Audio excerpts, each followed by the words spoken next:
Sir Kammaduru మండలము నూతిమడ గ్రామము. మేము మా ఇంటి అవసరాలకి ఇసుక ఉంటే రాత్రి 10 గంటలకి 20 కిలోమీటర్లు ఉంది సార్.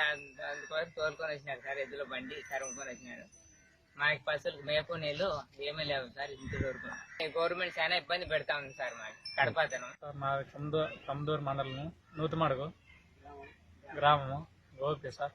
ఇంటికి ఇట్లా ఇసుక తోలుకుంటే 10 గంటల పట్టుకొని వచ్చినారు సార్. 25 కిలోమీటర్లు ఇవాళ దాకా మేపు నీళ్ళు మాకే భూగాని లేదు సార్. ఇసుక నిన్న బండ్లు అట్టే తోడతామని తోడలే సార్. సార్ ఇట్లా గవర్నమెంట్ ఎప్పుడో దారుణం, ఇట్లా దారుణంగా ఎవడే కానీ చూడలేదు సార్ ఈ పరిస్థితి. 25 కిలోమీటర్లు సార్. నూతిమడ చూసింటారు సార్? నేను చూసినాను కదా. మరి చూడ అటుకి రూట్ ఎట్లుంది? చాలా ఘోరంగా ఉంది. మళ్ళీ అంక లోడ్ ఒకటా మనుషులు రావాలంటే చాలా ఇబ్బంది పడి వస్తాం వెహికల్స్ లో.